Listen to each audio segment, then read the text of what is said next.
नमस्कार जय जगन्नाथ पिला माने। तो आज क्लास रे आम गणित कार्यपुस्तिका बहिर पाठ नंबर 11 को आम आलोचना करवा। पाठ नंबर 11 हूँ समान भागरे बांटिबा। बुझिपार ना तार समान दल रे भाग करी समूह सृष्टि कर हरण अर्थ को आम कौन करवा बुझा। ये आम कह गले हरण गोटा प्रकार शिखा जे समस्त किभली भाव में समान परिमाण में बंटा जापर जेकोसी गोटा जिनस को। तो आज ये विषय को आम पढ़ले जापर। तो देख प्रथम देख कार्यफर्द 11.2.1 आस समान भाग में बांटिबा है। समान भाग में कौन करवा ना बांटिबा। जमीक उदाहरण देती उदाहरण देखी शून्य स्थान पूरण कर। जमी देखिए दुईटी लेखाए पाखुड़ा को नहीं गोटे फूल दुईटा पाखुड़ा को नेले गोटे फूल ताहले केतोटी फूल ये तैयारी हो पार। आगे प्रथम कौन करवा पाखुड़ा संख्या गणिदेवा 1 2 3 4 5 6 6 के 12 ताहले 12टी पाखुड़ा अच्छी गोटे फूल को आम दीटा कौन दरकार पाखुड़ा दरकार ताहले 12टी पाखुड़ा हेले केतोटी फूल हो पार ना 12 हरण 2 समान के 6टी फूल हम। बुझिपारे से भाई कौन कर तीन लेखाए बॉल को नहीं गोटे गोल सृष्टि होता है। ताल 3टी बॉल मोट देखा बॉल संख्या केते अच्छी 1 2 3 4 5 6 36 18 है। 18 हरण करदा के 3 ताले केते 6टी गोल सृष्टि हम।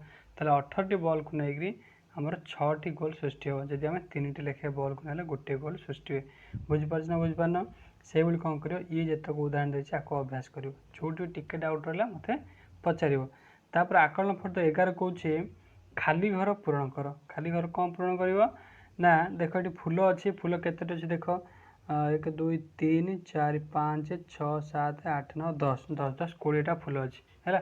केतोटी फूल अच्छी ना 20टी फूल अच्छी कौच 3टी लेखाए फूल को गोटे फूलदानी में रखिले 3टी लेखाए फूल को गोटे फूलदानी में रखिले डैश टी फूलदानी सजा हो डैश टी फूल बड़ी पड़ो।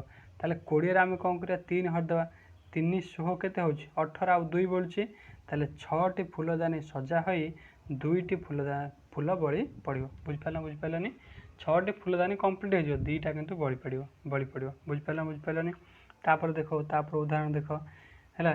देख कौन 5टी लेखाए कलम को नहीं गोटे बिड़ा 5टी कलम को नेले गोटे बिड़ा हो डैश टी बिड़ा हो डैश टी कलम बड़ी पड़ो। ताल देख मोट कलम संख्या को आम गणिदेवा है। देख 1 2 3 4 5 6 7 8 9 10 11 12 13 13 अच्छी 13 के 26 ताले 26टी अच्छी 26 आम 5 हेल्ले के 5 5 25 5टी कौन हम ना बिड़ा हो पार और लास्ट गोटे मात्र बड़ी पड़ो। बुझिपारनी है।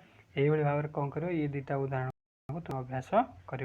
तापर देख शून्य स्थान पूरण कर कही शून्य स्थान कौन पूरण कर ना कही 28टी आंब को 4टी झोड़ी रे समान संख्यक रखागले प्रति झोड़ी डैश टी आंब और डैश टी आंब बड़ी पड़ो।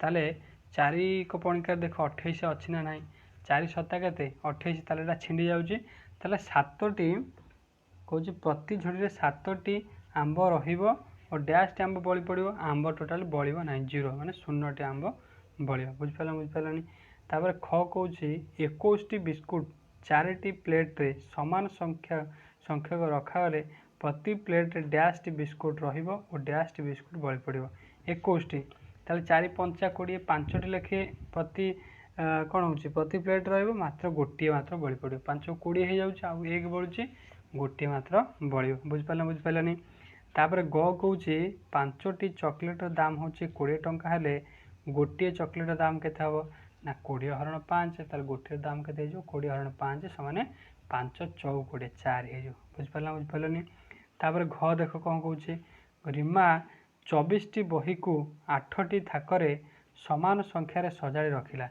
रीमा 24टी बही को 8टी थाकरे समान संख्यार सजाड़ी रखिला तेरे गोटे थाकरे डैश टी बही रखिला ताले 8 24 आम 8 हरदे देखा 8 3 24 3टी लेखा रखिला। बुझिपारनी तो ये आमर पाठ नंबर 11। तो नेक्स्ट क्लास में पाठ नंबर 12 को आलोचना करवा।